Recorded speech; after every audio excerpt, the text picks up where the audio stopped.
My name is Julie Asumu, and I'm the full-time volunteer project manager for the Chrysalis Family Centre as at now.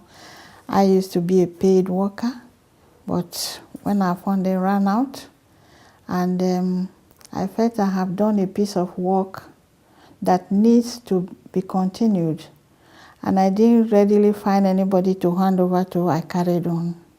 So that's how I'm here today. Yeah, when you talk about Chrysalis, I think Chrysalis is part of my life because I was part of the steering group that set up Chrysalis under a pediatrician called Margaret Clark, Dr. Margaret Clark, and Mrs. Elouise Edwards. These were the elders of the community then, Mrs. Louise Da-Cocodia, who happened to be, I will refer to her as my wife because she's married to a Nigerian. And we had a lot in common, the three of us, and hence when the idea was conceived by Dr. Margaret Clark, we were the first people she approached. And we bought into the idea. Now, when you talk about achievements, you know, something leads to an achievement. You aspire to achieve. And what are those aspirations? And what are those things that inspired us to do what we did? So all those put together make up the achievement. Now, there is so much I will want to talk about, but let me start with the establishment of Chrysalis. There was a problem with our young girls in the community because as at then, there was no sex education in schools. The problem was there, but nobody was talking about it. And when they go to college and sometimes drop out, become pregnant, parents don't want to know. The boy is not responsible enough who has pregnated the girl to accept that responsibility. The girl is left in limbo. And they go to the health center, sit down there when they go for clinical checkup, and sometimes they refuse to go home, especially when they've had a baby. And Dr. Clark was getting worried because they were now interrupting their schedule of work. When you finish with your visit to the health visitor, go home. But they will tell you, oh no, what do I do? How can I go home? And many of them had these children removed because they had no parenting skills at all. They can't cook. They can't look after a child.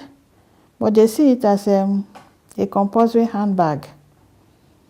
So Dr. Clark called the community to say, these are our experiences on the job. What do we do? This is why sometimes nowadays, let me just digress a bit. When people say the law says, if you really work with the law, there will be an outcome. And that outcome should be fed back into the necessary arena so that there could be a change. I don't believe any law is static. If you work with the law, there should be an outcome. And while Margaret was working with the law, her outcome was that these girls have a problem. They have nowhere to go. They have nobody to encourage them. They have, if becoming pregnant was a mistake then, they have made a mistake. But must it be something they have to suffer all their life? So she decided we should set up a community center where these children can come together, these young mothers or baby mothers can come together and have a sort of befriending service so that they share their own experiences. If I'm familiar with somebody in the same group with me this month, next month, 3 months, I should now be able to confide in at least one somebody. And you might say why you became pregnant. It could be peer pressure. It could be conditions in the home. It could be your own personal experiment. Let me see what it is to be pregnant and what comes after that. So these are some of the things we were thinking about. And when she first started it, many people didn't like the idea that we should set up a center. Oh, how do you pack a whole heap of girls who are damn no use to themselves and to anybody? They will become, she said, no. When they share experiences, what we hear from those experiences will make us to know what to put in place for these children. And that is how Chrysalis came into being. Chrysalis, the whole idea started in 1993, but it was formally set up in September 1994. To be exact, 24th of September it was set up, 1994. And when it was set up, we were operating from the health center. But again, we were cutting into other people's time who had a piece of job to do for which they are being paid. And we wanted a center of our own. And that was when we approached the then Councillor for Moorside, Claire Nango, and Mrs. Edwards approached her to say, we need a center for these young girls so that they can be brought up, rebuild their confidence, and let them move on with their lives. And at first, Claire didn't see why we should be giving a space in the community. And we told her that in order to get these girls to be able to attend, because if it is a formal office where you have to come through the reception, tell people who you want to see and why you want to see the person, they might not want to talk. But if they walk in through a door as if they are going into a home, they will be willing to do something.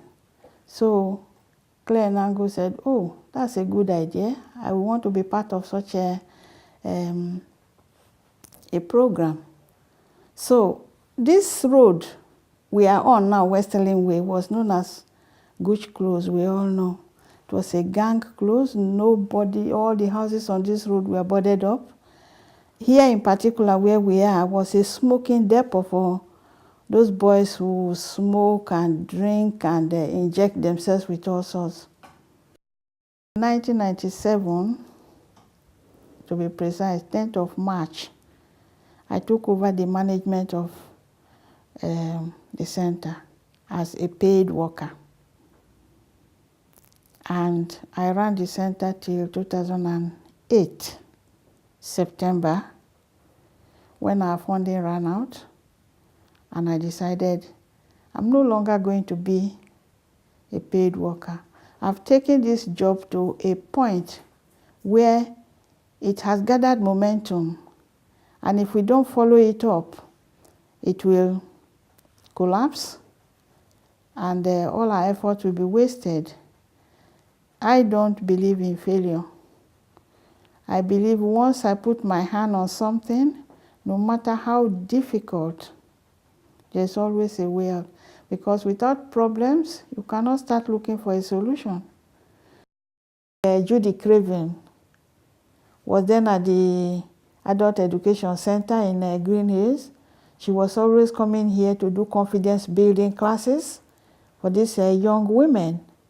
And not just the young women now, every other person wanted to come and take empowerment from the center. So when our funding didn't come through in 2002, in the year 2000, I decided that I'm not going to give up. our bid has just been rejected. What do I do? So I went to Big Life and I met Faye Selvan, the director, and I told her, look, this is where we are. We have no money. Can we work in partnership with you for now? And she said, by all means, whatever will make the community to get on, they are prepared to be part of it. So we met with Big Life Company. At that time, we thought we've lost our charitable status, which we got in June 1993. And we thought we have become a part of another organization. But after some time, I thought about it. How do they now pay us? They raise money from somewhere, and we must be a branch in their own organization. So I decided to consult with the chair of the management committee then, Mrs. Marjorie Bell, who was the head teacher of a retired teacher. Those are some of the things that really inspired me, because she retired as a head teacher and went into voluntary work full-time to head schools where there were no qualified head teachers to come in. So she was heading Holy Name, but she was actively involved in our center. So I went to her and I said, we cannot continue to be under Big Life. Can't we just move out and begin to look for funding? If they can get funding to pay us, why can't we get funding to pay ourselves? She said, okay, if that's what you want to do, they are ready to work with us. And then I went to Faye and I said, look, Faye, can we not just, because they were now saying we should move into Chrysalis Centre. And I said, what happens to this place we have been given? He said, oh no, we will think about that later. That was when I went to Mrs. Bell. And Mrs. Bell said, well, if that's what you want, you don't want to move with them, you stay where you are and let's look for money. So Faye said, well, they've been raising money for the past 2 years to support you. There's a balance. I will give you the balance, and then from there, you carry on. So they gave us £10,000. And from there, we carried on, looking for money, trying to write bids, and then eventually we were able now to raise money from Lankeli Chase, Tudor Trust, and a few other funders. And then we were back. But then, after that, since then we have never really got a chunk of money to say, for 3 years, take this money and run the center. Then we had a lot of statutory bodies like the health visitor, like a very senior manager in social work.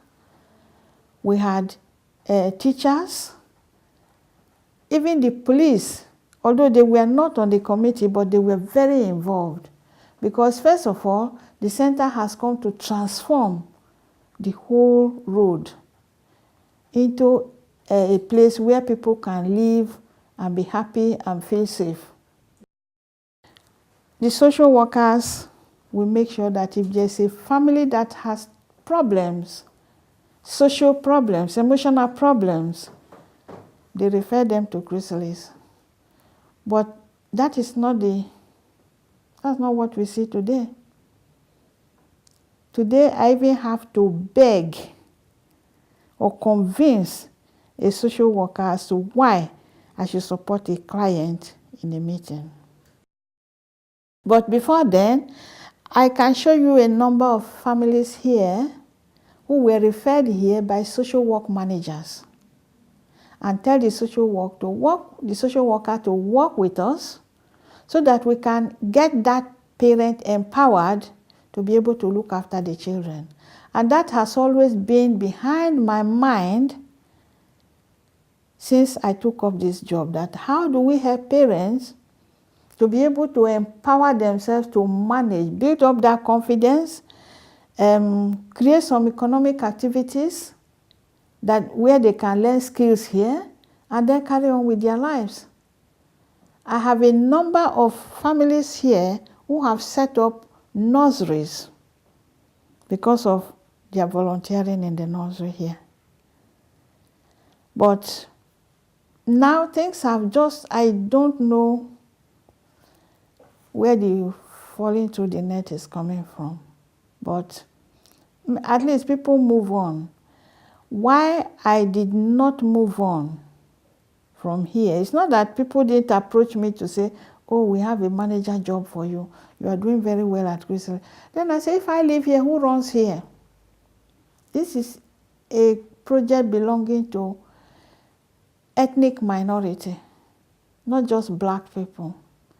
Not even just ethnic minority, even the indigenous of this country come to use this center. I once had a social worker from Poland. And then another one from, I can't remember, Siberia. They said they came to Manchester and the city council told them, if you want to know anything about community work, go to Chrysalis. You will get what you want there. She came here with her,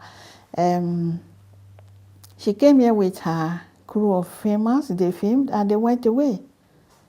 And today, a lot of European countries, I understand, use that system, empower the parent so that he can look after their family or grow up their children. I say it's interesting. When you work hard, that's when you are happy because you get results. When you start something and you do it halfway, you drop off, you frustrate yourself. But if you jump all the loops and eventually you emerge at the other end and you are seeing results, it pushes you to work hard. Mrs. Edwards did it, Mrs. Da-Cocodia did it. And these were my role models in this community. And there are so many others. Margaret Clark did it. She set up a lot of different community centers addressing different issues in this community. But when we just feel, oh, because I can't get paid, there are times in life you have to make sacrifice. And unless you make those sacrifices, somebody who is at the edge could fall down and never get up again. But if you make that sacrifice, from that edge, somebody can just jump on the flat plane and start going on again. I have a lot of people who have passed through here. Some will even meet me on the way and oh, you don't know me again? Oh, the face looks familiar. But if not for you, then then they just draw my mind to what I did. And it makes my day. It makes me feel good that at least I'm putting something in people's lives. But as at now, I still believe, until I meet people, I don't believe I have put in so much. But when you arrange this interview and you say if I have pictures, if I have anything to show, that was when only this morning I just got up and said, oh, I'm having an interview today. Then I just picked all this, and there was one particular one which I forgot on top of my shelf at home. It was given to me by my first foster child. He did a carving, put my picture and his picture on it, and wrote there, an outstanding foster carer. Each time I look at that, I feel good. So, there are so many things one can do out of commitment and out of the conviction that you are doing the right thing. Many of the acknowledgements I have got, sometimes I'm not there. People receive them on my behalf because they will invite me to say, okay, you are invited to such a award ceremony. Nobody tells me I'm the one. Then when I get there and people hear they mention my name, somebody knows me will get up and collect on my behalf and bring it to me. Then I begin to feel, well, have I really done that much that deserve all this? In Africa, I used to do a lot of community work as a social worker trained in Africa. I work with women in the village, bringing awareness, empowering them, setting up small-scale enterprise for them. So when I came here and I found that a system like that was operating, that was when I tried to find out where. And I was told that if I meet Mama Edwards and Louise Da-Cocodia, then I've met the right person. So they were already beacons already in the community. Yes. And when I met Mrs. Da-Cocodia, she was very, very welcoming. And anything I am doing, she was always very interested because she said, your level of commitment is so high. I said, well, if I want to do something, I either do it or I walk away. If it is something I want to do, no matter the uphivers on my road, I will cross them and do it. So we were working very closely together, especially when she was setting up Moshwaf, which was supposed to be a training program for women in management, especially black women. And I was now saying that if Moshwaf is to train women, where is the child care for those women who we want to empower? Then Sure Start came into being in Gordon Brown's time, and we decided to upgrade our nursery from 2 hours to full-time nursery.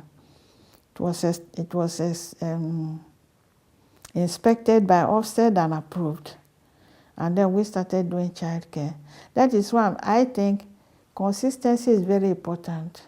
If you are working in a place and you are convinced, whatever the challenges are, put on your thinking cap and find a solution to those problems. Don't walk away from them, because when you walk away from that problem, the problem will overtake you and wait for you in front. In Africa, I used to do a lot of community work as a social worker trained in Africa. I work with women in the village, bringing awareness, empowering them, setting up small-scale enterprise for them. So when I came here and I found that a system like that was operating, that was when I tried to find out where. And I was told that if I meet Mama Edwards and Louise Da-Cocodia, then I've met the right person. So they were already beacons already in the community. Yes. And when I met Mrs. Da-Cocodia, she was very, very welcoming. And anything I am doing, she was always very interested because she said, your level of commitment is so high. I said, well, if I want to do something, I either do it or I walk away. If it is something I want to do, no matter the uphivers on my road, I will cross them and do it. So we were working very closely together, especially when she was setting up Moshwaf, which was supposed to be a training program for women in management, especially black women. And I was now saying that if Moshwaf is to train women, where is the child care for those women who we want to empower? Then Sure Start came into being in Gordon Brown's time, and we decided to upgrade our nursery from 2 hours to full-time nursery.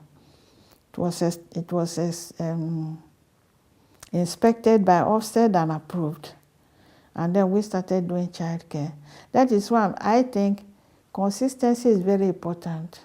If you are working in a place and you are convinced, whatever the challenges are, put on your thinking cap and find a solution to those problems. Don't walk away from them, because when you walk away from that problem, the problem will overtake you and wait for you in front.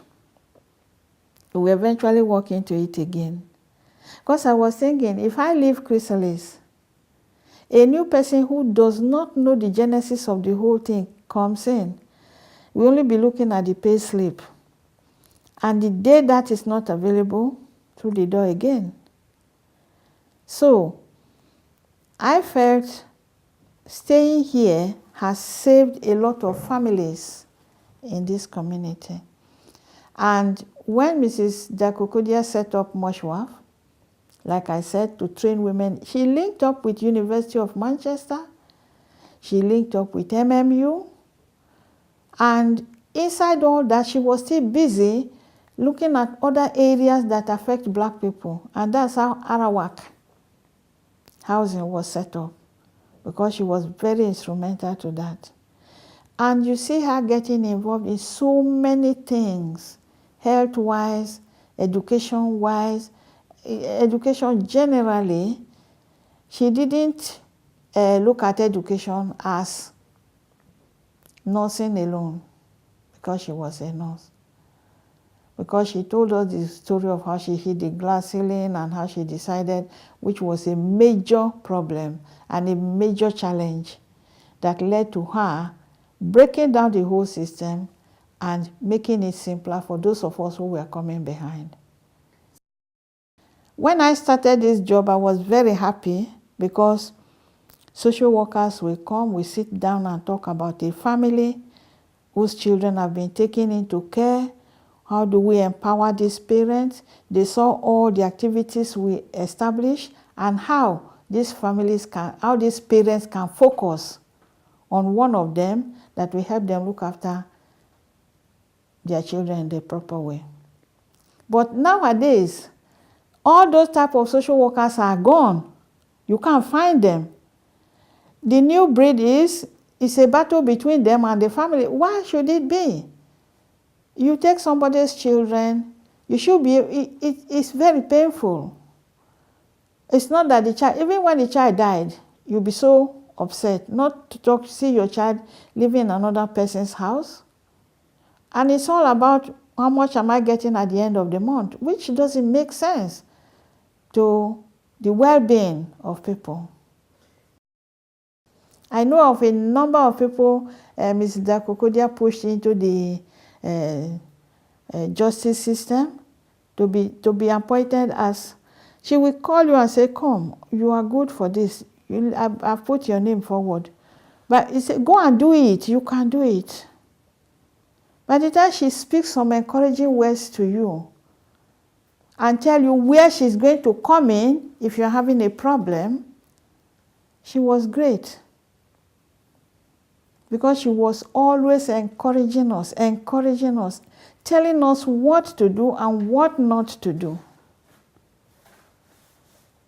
In fact, when she became ill, I wasn't, because of the way I relied on her, I never thought she would die. So when she became ill and went into hospital, and even when you go to see her on her sick bed, she wants to discuss what you are doing out there. She's very focused on continuing the work. Yeah. Till she gave up, she never stopped advising us from her own experience and from what she has seen about others. She was committed to any cause she started, and she will make sure she carries it to the end. But there are times she was pushing us and we became dead horse that don't move. And we took things for granted. But today, we begin to say, oh, I wish I had acted when she said that. Because she was seeing the change in time, in future. But we were not seeing it. For Chrysalis to expand, and live that feeling of fulfillment, I will want to see younger people, like the university is picking it up. They have an English class here which deals with people who have no recourse to public fund. They have no English at all. Some of them are well educated in their countries, but on coming here because of that language barrier, they can't pick up any job, or because they are asylum seekers. So they all come here every Wednesday to hold a class and discuss some of their problems. So that is one area of the community trying to make sure that Chrysalis continues to exist. And we are also trying our best to see that we put certain things down for people to come and access, so that when they are empowered with such activities, they will remember us as an empowerment center.